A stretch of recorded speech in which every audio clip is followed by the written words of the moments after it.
Bem-vindos ao programa Plano de Negócios, eu sou Daniel Schneider e hoje estamos entrevistando Ricardo Cerqueira Leite, é sócio fundador da Cerqueira Leite Advogados com ampla atuação na área de fusões e aquisições, internacional, investimentos estrangeiros, petróleo e gás. Ele é mestre de Direito Comercial Internacional pela Universidade da Califórnia, tem um MBA em Gestão Empresarial pela INPG. Também é especialista em Direito Tributário pelo Centro de Expansão Universitário e em Direito Empresarial pela PUC São Paulo. É professor de Direito Comercial e membro da Comissão de Direito e Liberdade Religiosa da OAB São Paulo. Bem-vindo, Ricardo. Obrigado, é um prazer estar com você e falar contigo e seus ouvintes, Daniel. Nós temos aqui uma agenda bem apertada para hoje, de assuntos para a gente falar aqui para os nossos ouvintes.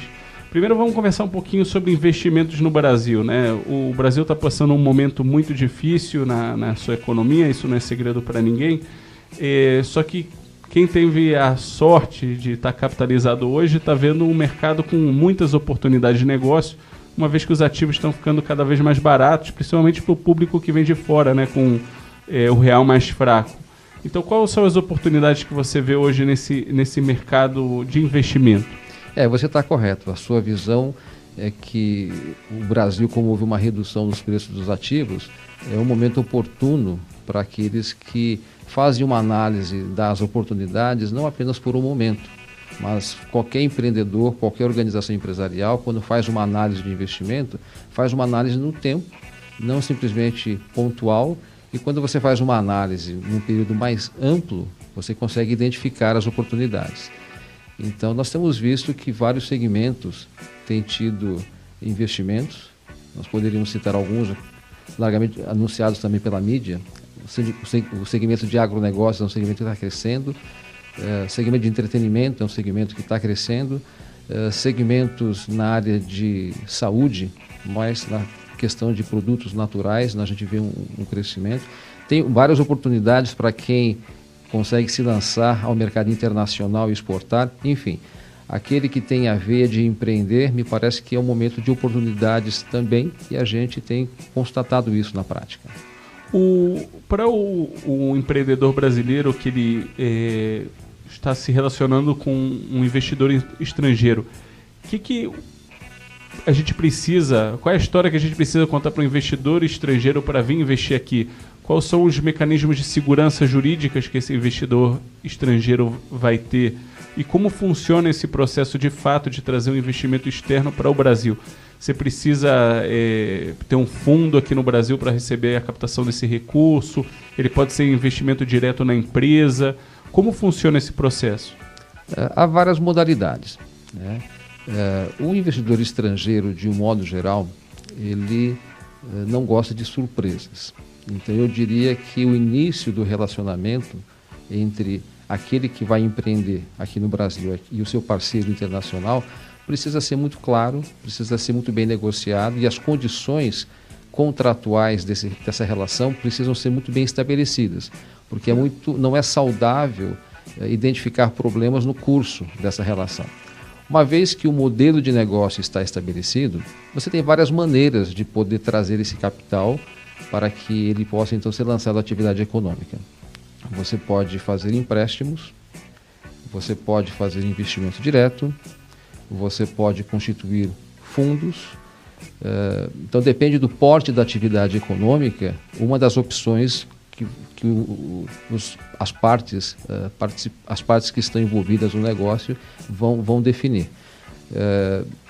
Com relação aos investimentos, na forma de investimento direto, você precisa, a empresa que vai receber os valores, ela precisa ter um registro perante o Banco Central.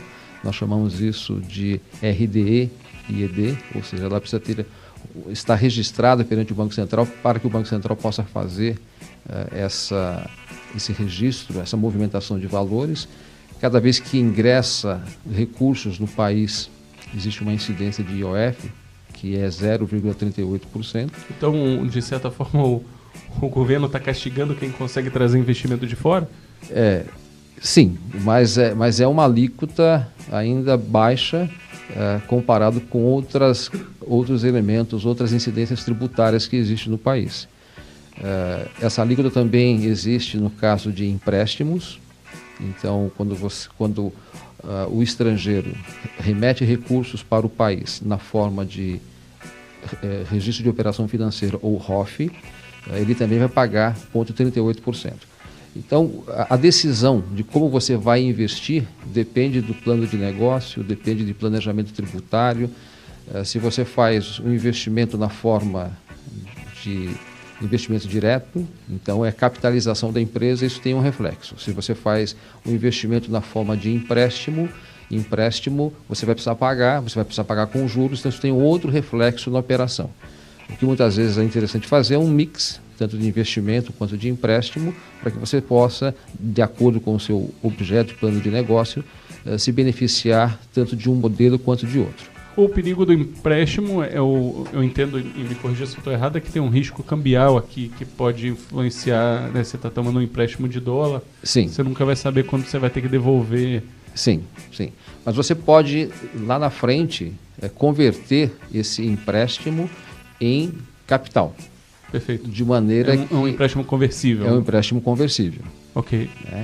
Mas são as modalidades que existem, e os estrangeiros, às vezes, eles têm uma certa dúvida acerca de como tirar os recursos do Brasil. Exatamente. É importante dizer que o Brasil é muito... A remessa de valores para fora do país é um processo muito tranquilo. Desde que você tenha ingressado regularmente com esses recursos, não há riscos, não há grandes dificuldades para retirá-los, desde que ele tenha ingressado mediante os registros que nós falamos aqui, registro de operação financeira, RDE e ED. Então, não há... É um temor que o estrangeiro não precisa ter. E referente, todo mundo faz um investimento para depois colher os frutos. Então, o que acontece com o investimento?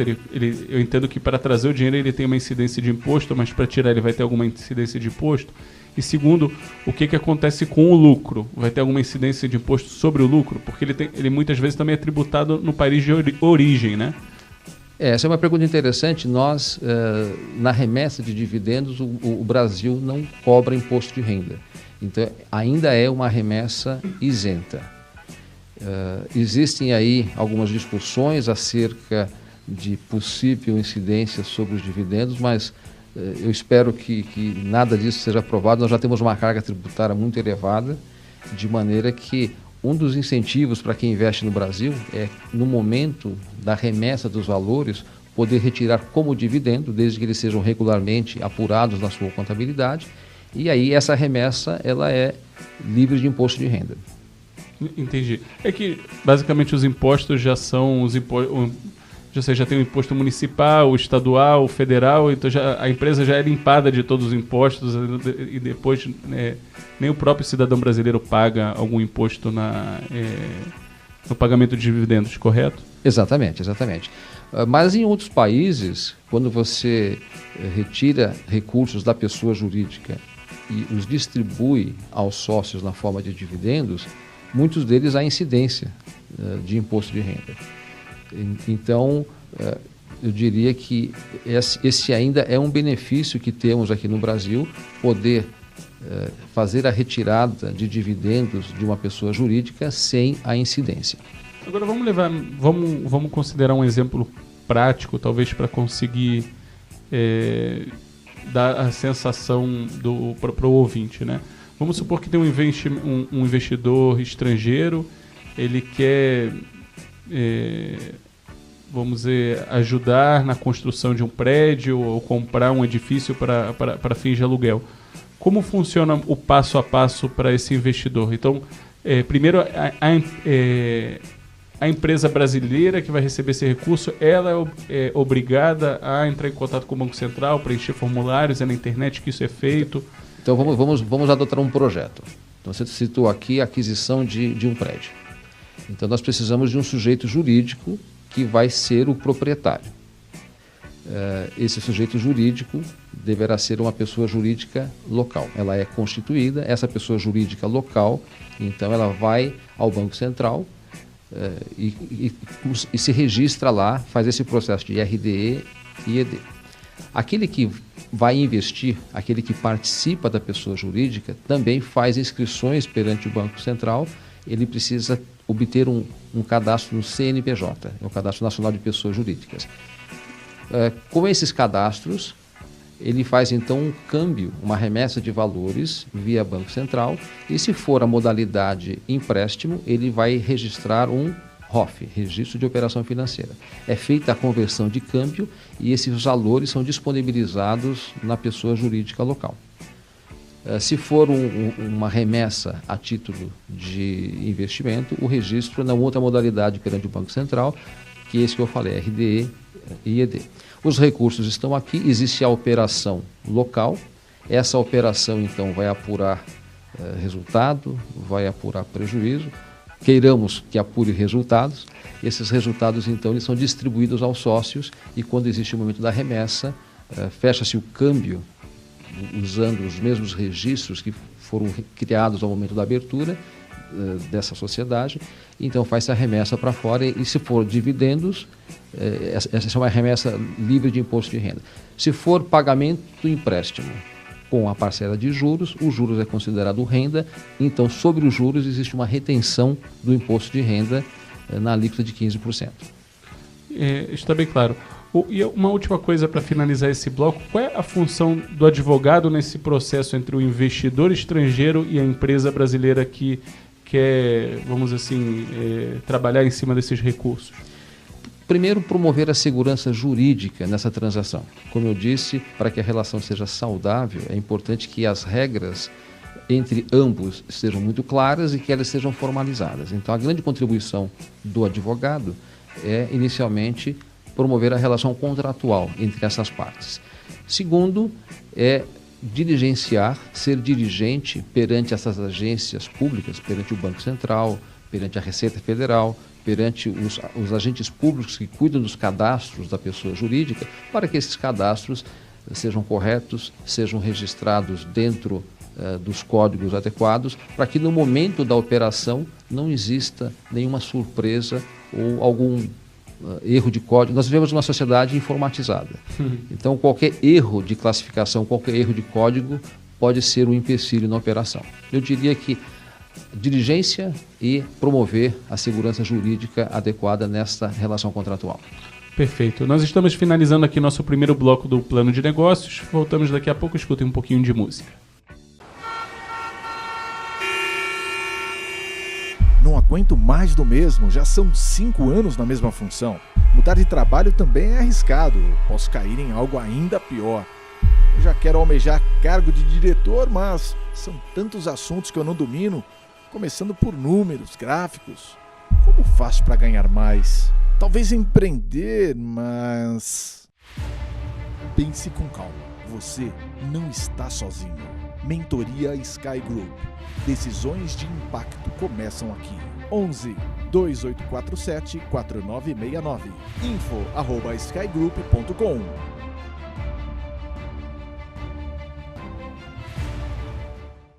Voltamos ao programa Plano de Negócios. Estou hoje entrevistando o Ricardo Cerqueira Leite. Ele é sócio fundador da Cerqueira Leite Advogados, com ampla atuação na área de fusões e aquisições, internacional, investimento estrangeiro, petróleo e gás. Ricardo, vamos agora mudar um pouquinho de assunto. A gente falou no primeiro bloco sobre investimento estrangeiro, principalmente. Agora a gente tem aqui o novo CPC, o novo Código de Processo Civil.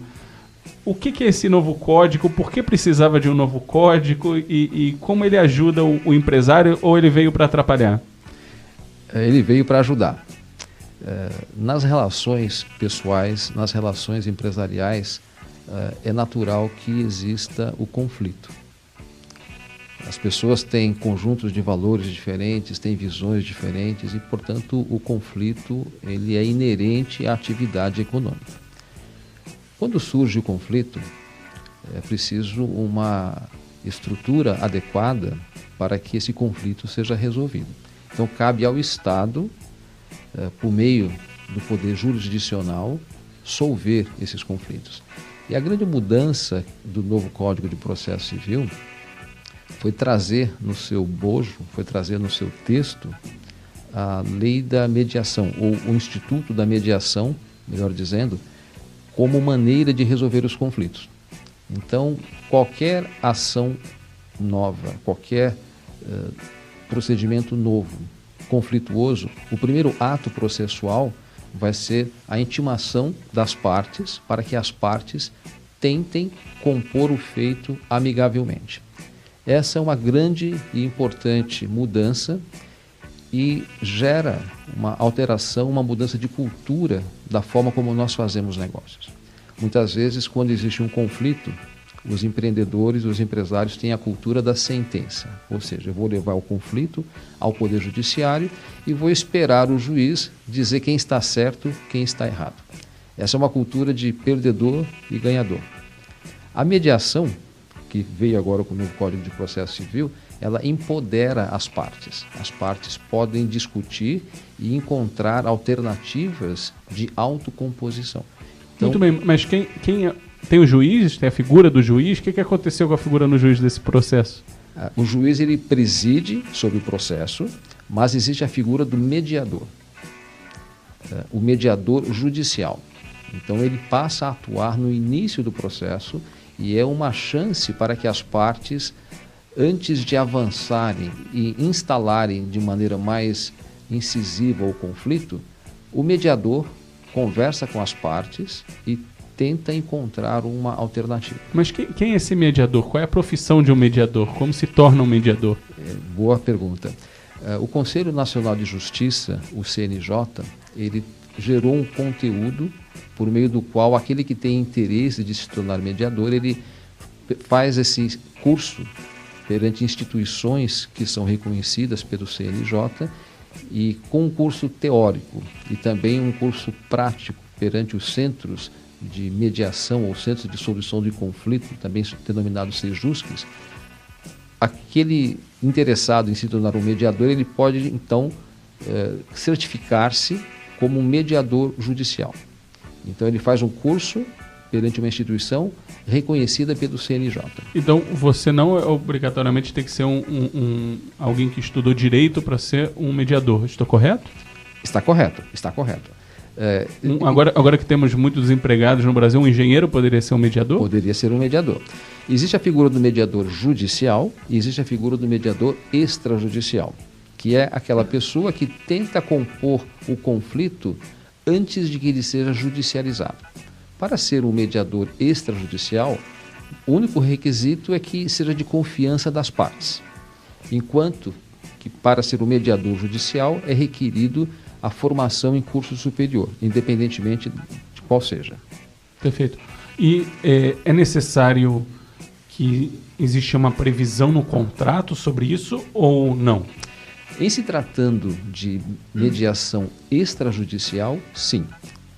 Até agradeço a pergunta, porque essa é uma boa técnica contratual. Naqueles contratos que as partes estão celebrando, é muito recomendável que eles tenham uma cláusula que, antes de judicializar o conflito, essa cláusula seja levada a um mediador extrajudicial de confiança das partes, que não precisa necessariamente estar vinculado a uma câmara de mediação, pode ser alguém que as partes têm confiança, para tentar uma composição. Mas você usa um termo aqui que é câmara de mediação. O que seria uma câmara de mediação? A câmara de mediação é um instituto, é uma pessoa jurídica que tem por finalidade desenvolver a atividade de mediação e arbitragem. Vou te dar 2 exemplos. A AmCham possui uma câmara de mediação. AmCham é American Chambers. American Chamber possui uma câmara de mediação. A Câmara de Mediação Brasil-Canadá. Eurocâmara é uma outra câmara. Então existem algumas câmaras no Brasil. Qualquer um interessado que for... É uma atividade econômica? É uma atividade de natureza econômica no sentido que ela não é gratuita. Ela visa lucro? Ela não visa lucro, porque não é um modelo jurídico de uma sociedade empresária. Ela vai ser uma associação, okay, mas ela tem o seu custo. Existem as despesas da Câmara e existem os honorários tanto dos árbitros quanto dos mediadores. Então, se trata de um processo que é mais caro do que o processo judicial, ou não? Não necessariamente. Se você for considerar que um processo judicial poderá demorar 8, 10 anos, o custo no tempo que você vai investir poderá ser maior do que o custo da solução do seu problema via mediação e arbitragem. A novidade agora, mediação e arbitragem, nós temos... Acho que Rui Barbosa tinha uma frase sobre isso, não? Rui Barbosa diz o seguinte, que justiça tardia é injustiça institucionalizada. Perfeito. Então, a grande vantagem do advento do novo Código de Processo Civil é que, atualmente, existe a figura da mediação na seara judicial. Então, as partes, quando elas pagam as custas processuais... Então, mesmo se não houve previsão no contrato, existe a possibilidade da mediação. É um rito. Ela só não vai acontecer se as partes não quiserem. O juiz vai intimá-las para comparecer a uma sessão de mediação. Se as partes não são obrigadas a se submeter a uma sessão de mediação.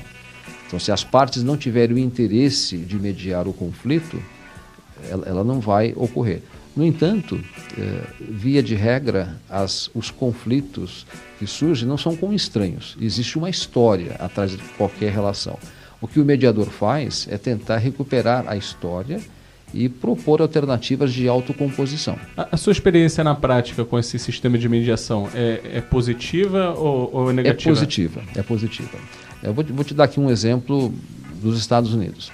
Os Estados Unidos, de acordo com as estatísticas que eu tenho checado, faz a mediação, consegue uma composição amigável na maioria, mais de 50% dos seus processos.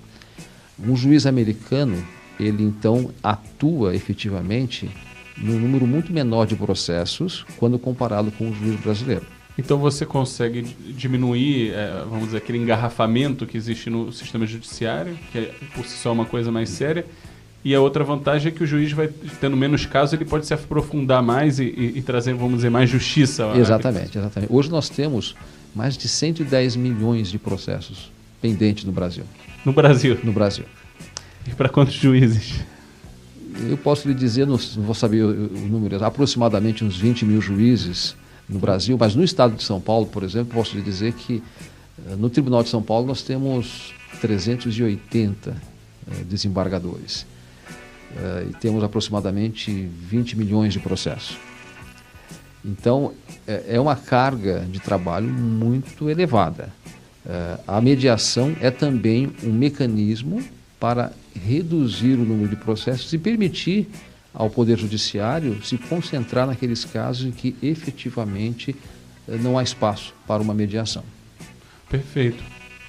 E para finalizar esse bloco, há quanto tempo já tem esse Código Civil vigente? Já se funciona por esse novo Código Civil de fato? Sim, o novo Código de Processo Civil entrou em vigor no dia 18 de março. As suas regras processuais elas já estão vigorando nos processos em curso. Houve outras mudanças. Os juízes conseguiram internalizar essas mudanças no CPC? A gente vai falar no próximo bloco mais sobre as mudanças no CPC, mas só para finalizar, você sente que os juízes conhecem o novo CPC? Olha, vai um tempo para assimilar toda e qualquer mudança. Vai demandar uma mudança de cultura. Existe tanto por parte dos advogados, por parte das partes, eu diria também por parte do Poder Judiciário, a cultura da sentença, que o processo tem que ser resolvido com uma decisão ao final. Eu diria que aqueles que estão iniciando na carreira estão mais propensos a absorver essas mudanças. Aqueles que estão exercendo tanto a advocacia, a magistratura por mais tempo e tem um modelo já instaurado, talvez demore um pouco mais, mas é o caminho que nós vamos precisar percorrer. Muito bem. Estamos finalizando mais um bloco do programa Plano de Negócios. Escutei um pouquinho de música e a gente volta daqui a pouquinho.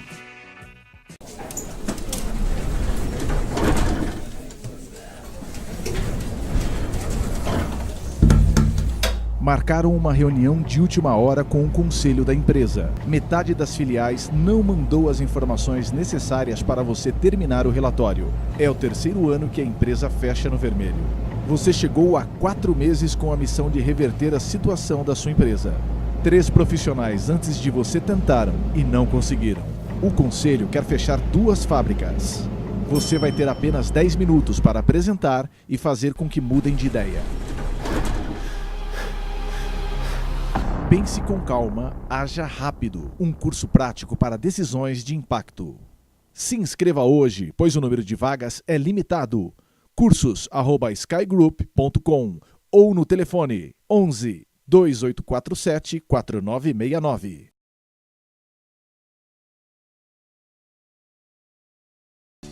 Voltamos ao programa Plano de Negócios. Estou hoje entrevistando o Ricardo Cerqueira Leite. Ele é sócio fundador da Cerqueira Leite Advogados, um escritório com ampla atuação na área de fusões e aquisições, na área internacional, investimentos estrangeiros, petróleo e gás. Ricardo, a gente estava falando no último bloco sobre mediação como uma parte das inovações, das novidades que foram que nos trouxeram, ou que trouxe o novo CPC. O que mais temos aí no Código de Processo Civil que o empresário tem que saber? Foi uma evolução esse novo CPC ou uma revolução? Foi uma evolução. Eu diria que muitas das mudanças que foram incorporadas ao Código de Processo, elas de alguma maneira já eram tratadas por outras alterações legais que houve ao longo da vigência do Código Antigo. O Código Antigo, ele era de 1973, ele foi concebido numa visão de assegurar a todo jurisdicionado, assegurar a cada cidadão o amplo direito à defesa, assegurar o amplo contraditório e, em razão desses objetivos, o número de recursos sempre foi elevado. A grande novidade, então, do novo Código, eu diria, é o princípio da celeridade. E há um interesse de que o processo possa ser mais rápido. Dentro dessa linha, há uma redução do número de recursos, existe a possibilidade do juiz ele extinguir o processo de plano, ou seja, logo no seu início, se cortes superiores tiverem um entendimento já consolidado a respeito daquela determinada matéria, então você vai decidir... Mudou a forma de interpretar a jurisprudência? Alguma coisa nesse sentido? Veja, às vezes o juiz ele se depara com uma situação legal que o entendimento já está consolidado. No entanto, existe um princípio jurídico que é o princípio do livre convencimento do juiz. O fato de já existir uma corte superior pensando de uma maneira direcionada a respeito de um determinado assunto, de alguma maneira pode inibir o juiz de primeira instância a ter o seu próprio convencimento sobre matérias e argumentos novos. O fato é que se os juízes de primeira instância não se atentarem aos julgados de instâncias superiores, nós vamos aumentar o número de processos. Então, hoje o juiz ele pode encerrar o processo no seu nascedouro invocando decisões de cortes superiores. E muitas vezes, quando eles vão decidir, eles ressalvam os seus entendimentos, mas, como dizem, se curvam ao entendimento de uma corte superior por entender que aquele entendimento deve prevalecer. Isso não era esse entendimento no antigo CPC? Já existia uma sinalização, um encaminhamento para esse modelo que nós estamos falando, mas isso agora está na legislação. Isso está na legislação. Perfeito, não é um entendimento dos juízes, é realmente algo que está muito claro na legislação. Está muito claro na legislação. Uma outra mudança interessante, e aí favoreceu os advogados, eu diria, a contagem de prazo. A contagem de prazo, ela agora corre nos dias úteis. Então, e não em dias corridos como eram antes. Eu diria que nós podemos falar bastante sobre as mudanças, mas essas são as principais mudanças. Existe um problema quando eu converso muito com empresários, é o que eu faço, e existe uma crítica muito grande sobre empresários no Brasil sobre a segurança jurídica, né? A gente vê casos de mudanças em algo que foi já transitado em julgado. Hoje a gente tem opiniões de bancos, por exemplo, que empresários, por exemplo, eles querem fazer securitização de um contrato não performado, né? Então, e o banco exigia, não, então você bota aqui a conta bancária, etc., no contrato, e eu vou ter a segurança que aquele depósito do cliente vai ser nesse contrato. E aí vem um juiz e faz uma decisão liminar contrária, que traz uma insegurança jurídica e compromete o mercado inteiro. A gente tem outro exemplo, o caso da WhatsApp, uma decisão de um juiz que pelo menos para, acho que os mortais entre nós, é muito difícil entender, né, uma decisão de um juiz nesse sentido. Existe algo diferente nesse processo civil para melhorar a segurança jurídica do empresário brasileiro? Olha, eu diria que o nosso poder judiciário assegura ao empresário, com o perdão da redundância, a segurança jurídica. Nós temos, né, pela Constituição Federal, o que se chama duplo grau de jurisdição. Então, o jurisdicionado, a parte, ele vai sempre ingressar, via de regra, com o seu processo na primeira instância. Pelo princípio do convencimento do juiz, ele é livre para decidir e ele precisa fundamentar a sua decisão. Se existe um erro, se aquela interpretação ela não é a interpretação que deve prevalecer para que a justiça seja efetivamente realizada, a parte interessada pode recorrer.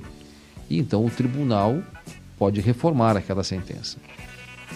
Eu entendo que, ainda que decisões como essa são decisões que ganham a mídia, são decisões polêmicas, são decisões que difícil de compreender. O princípio que está atrás da decisão é um princípio que favorece a segurança jurídica.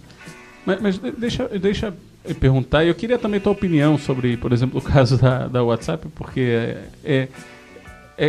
é óbvio que o juiz dá a posição dele e que uma instância superior vai descartar a opinião dele, e mesmo assim ele dá aquela opinião sabendo que 48 horas ou menos aquela posição vai ser mudada. Então eu queria entender a sua opinião sobre isso, e não seria o caso, porque se você pega, por exemplo, um caso de um trabalhista, de um funcionário que diz que a saúde dele foi prejudicada pelo seu chefe, né, pelo lugar onde ele trabalhava, o que faz o juiz? Pede uma perícia. E aqui não é pedido nenhuma perícia. Ele fala, não, as telefônicas, as operadoras vão fechar o WhatsApp. Ele não tem, ou me parece que ele não tem a mínima noção do tamanho do estrago que ele cria para uma sociedade. Existem empresas inteiras e comunidades que dependem de uma certa tecnologia, e ele toma aquilo baseado numa visão muito limitada que ele tem sobre a realidade. Qual é a sua opinião dele desses casos? Olha, ainda que esses exemplos sejam polêmicos, ainda que você possa encontrar vários elementos para combater e mesmo criticar a decisão, eu entendo que preservar o princípio do livre convencimento do juiz é favorável à segurança jurídica, ao Estado democrático de direito. O juiz, ele é, entre aspas, controlado pelo seu órgão institucional, que é o próprio Poder Judiciário. Ele tem um órgão próprio, que é o Conselho Nacional de Justiça, que também controla todo o Poder Judiciário. Ele é controlado pelas partes, ele é controlado pelos advogados. Então existe todo um arcabouço de poderes em torno de um juiz. Mas mesmo assim você não vê um caso bizarro como esse necessariamente nos Estados Unidos ou na Europa ou em democracias mais consolidadas? Existem. Como exemplo? Nesse momento aqui eu não vou, mas o erro... O erro é humano, né? O erro é humano. O que nós não podemos esperar é perfeição, né, tanto dos juízes, e o que nós podemos fazer, muitas vezes, os modelos de negócios, eles podem ser mais ou menos conservadores. As decisões na condução dos negócios podem ser mais ou menos conservadoras. Quando, na implementação dos meus negócios, eu sou mais agressivo, eu sou mais arrojado, eu posso entrar numa situação de conflito de direitos. Não existe direito absoluto. Eu não me lembro dos detalhes do caso, mas aí nós tínhamos uma situação, fazendo referência ao caso do WhatsApp, nós tínhamos uma situação de uma investigação em curso. Então ali você tem um direito a uma informação. A empresa argumentava que ela não tinha a informação para poder prestar.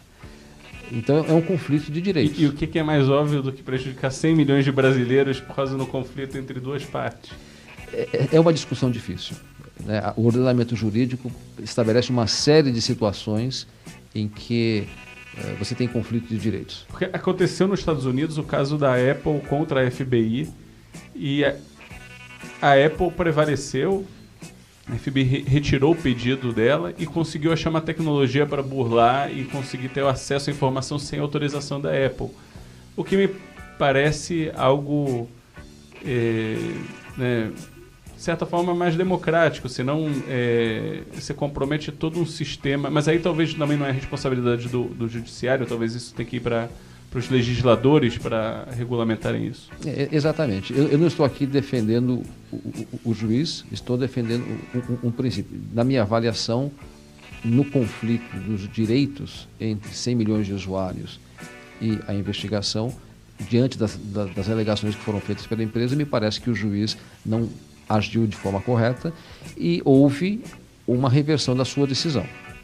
Mas o que eu estou dizendo é que o princípio do livre convencimento do juiz é um princípio importante e já existe um mecanismo para que isso possa ser sanado, que é o duplo grau da jurisdição. Qualquer parte que se sinta prejudicada por um erro de um juiz de primeira instância, ainda que seja em sede liminar, pode recorrer e o judiciário brasileiro tem dado provas de que é um judiciário competente, é um judiciário atuante. O judiciário brasileiro tem mostrado, é o poder que tem salvado o Brasil ultimamente, Exato. Né? Porque a gente não está tendo respostas nem do executivo nem do legislativo. Exato. Então, nesse sentido, eu acho que não falta provas aí dessa competência, da competência do órgão. Bem, estamos terminando aqui nosso terceiro bloco, a gente volta daqui a pouquinho.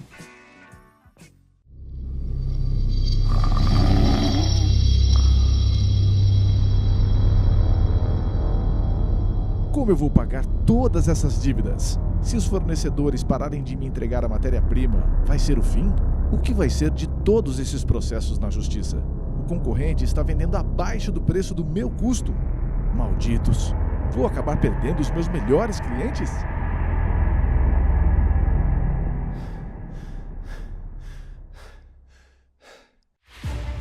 Pense com calma. Você não está sozinho. Conselho Consultivo Sky Group. Decisões de impacto começam aqui. 11 2847 4969. info@skygroup.com.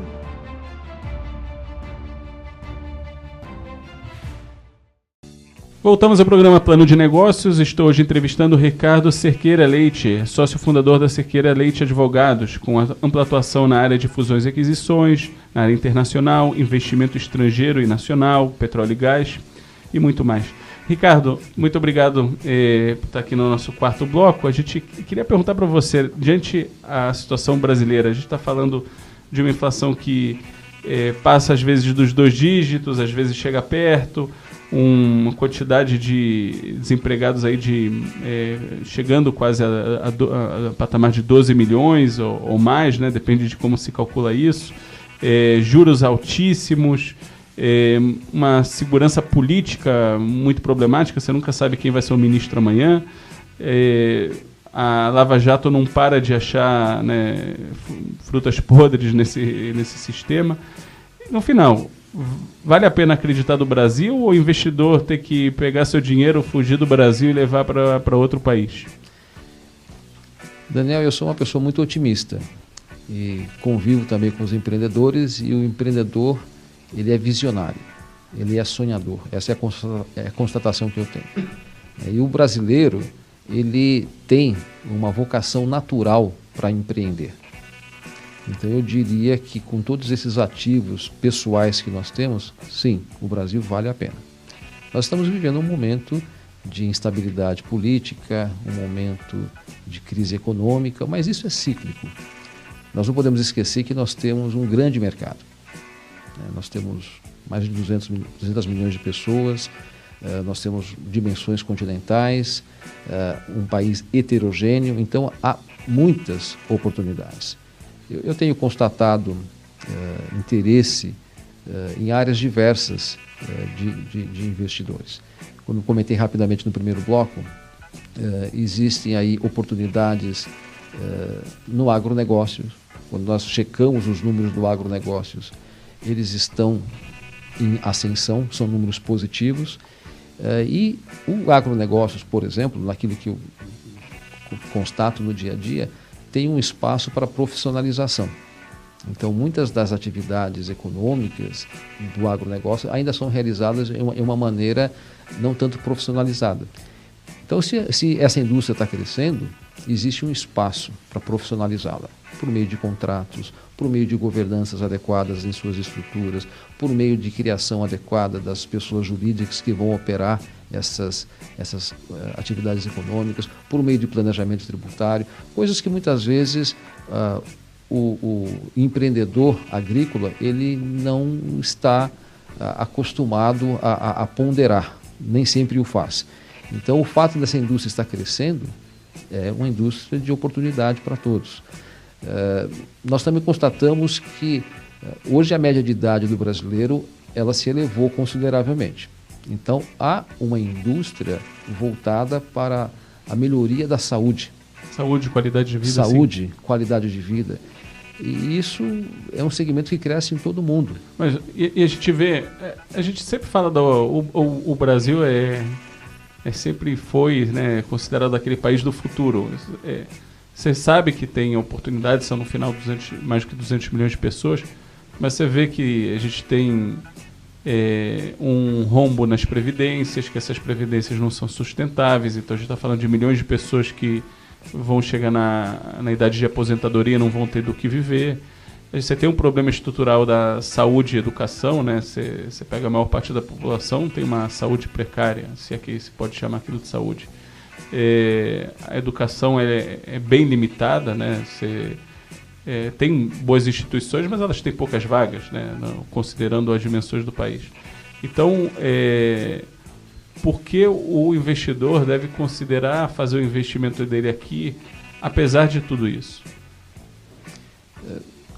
É um grande mercado. Nós temos o ativo de receber bem o estrangeiro. Então, aquele que vai investir, ele também procura um ambiente de negócios com diversos ingredientes. Você citou alguns ingredientes negativos. E nós temos que constatar e temos que reconhecer isso. Mas temos outros ingredientes positivos. Nós somos um povo hospitaleiro.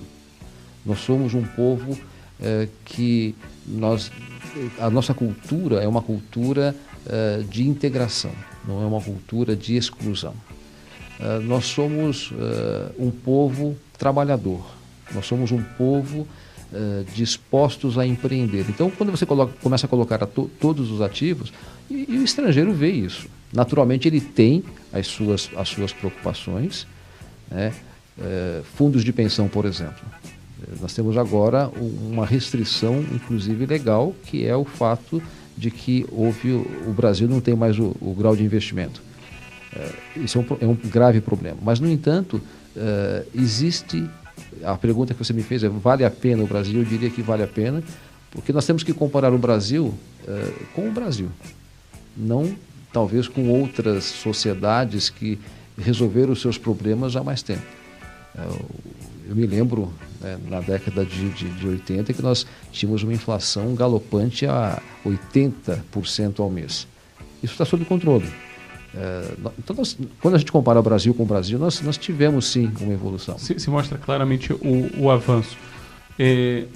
Do ponto de vista da demanda que o escritório sente, você falou do agronegócio, eu não sei se vocês sentem isso, mas pelo menos o governo fala muito ultimamente, começa a escutar uma palavra que foi proibida há 13 anos, que é a da privatização. Você de fato sente alguma demanda de clientes querendo entender como eles podem se envolver nessas privatizações, nessas novas PPPs, nessas novas oportunidades? Porque existe um problema estrutural no Brasil profundo, que é a infraestrutura, né? Então, o produtor do agronegócio pode produzir muito, só que não consegue chegar no porto. É problema técnico, né? Você vê alguma demanda nesse sentido, ou ainda isso é uma questão mais da comunicação do governo? Eu entendo que ainda é uma comunicação do governo. Há um movimento inicial no sentido de estabelecer essas parcerias público-privadas, mas é um discurso positivo. É um discurso positivo no sentido de resolver o problema da infraestrutura e dar oportunidades para empreendedores por meio das PPPs. Mas eu ainda não sinto isso muito aquecido.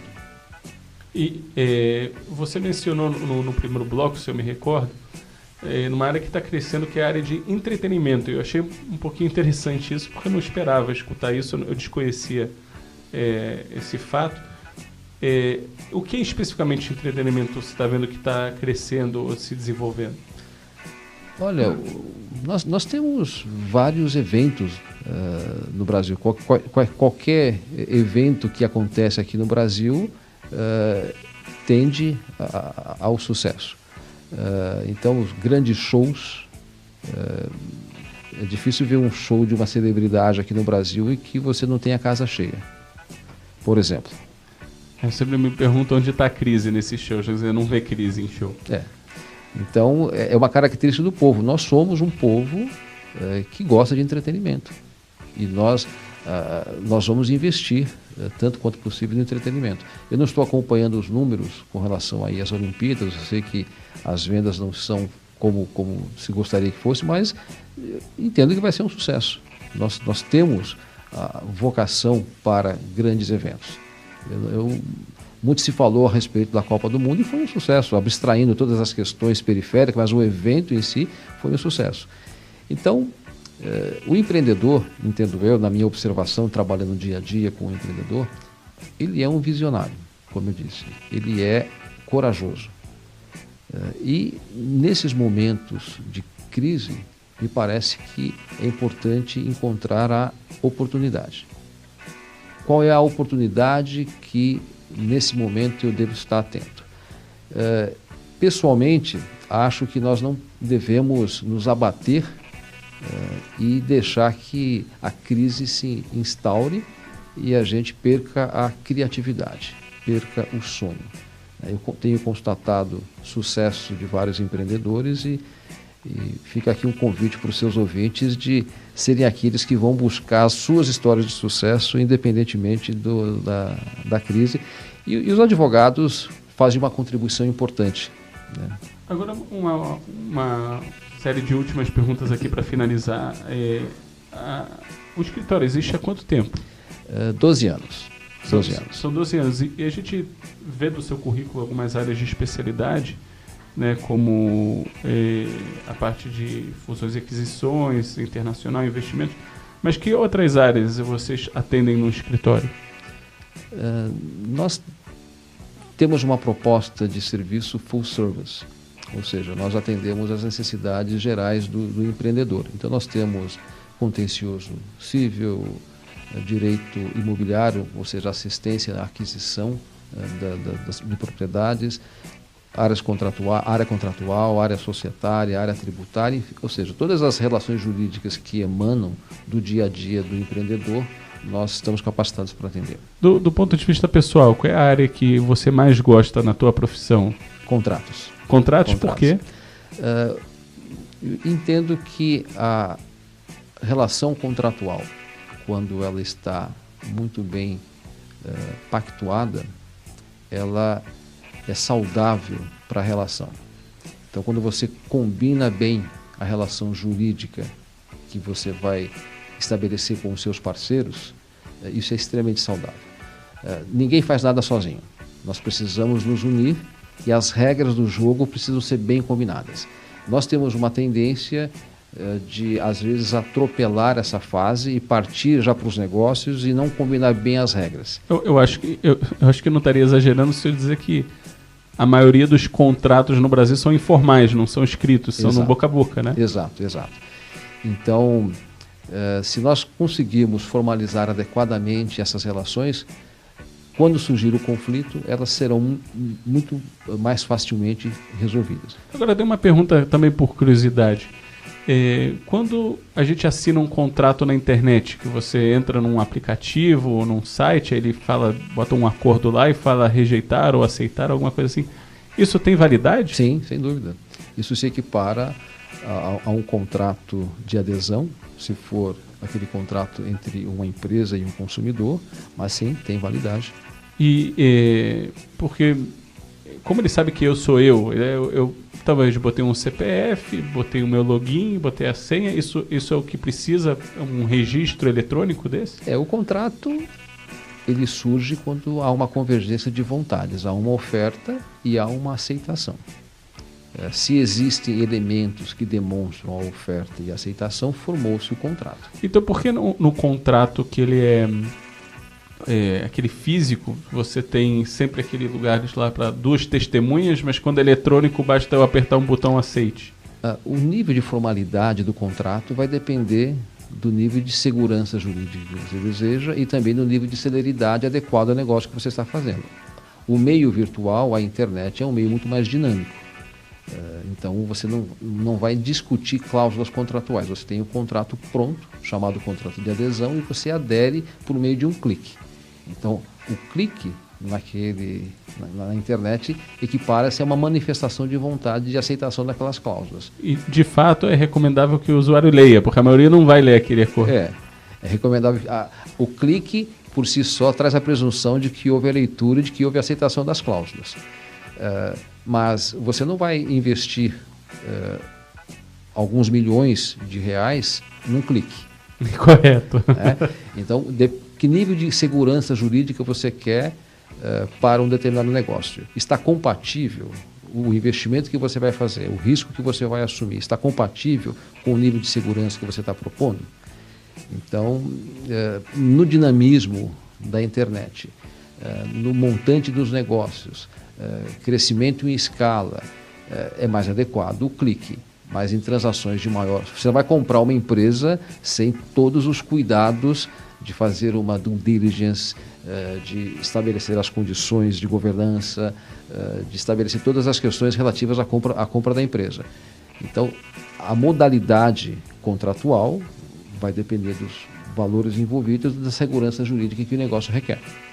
Maravilha. Doutor Ricardo, eu queria muito agradecer por você ter vindo ao nosso estúdio, aprendi hoje muito. Para vocês ouvintes que querem enviar perguntas, entrar em contato, por favor enviem seus e-mails para produção.planodenegocios@megabrasil.com.br. E de novo, Ricardo, muito obrigado pela aula. Eu que agradeço o convite, estou à sua disposição. Muito obrigado, ouvintes, até semana que vem.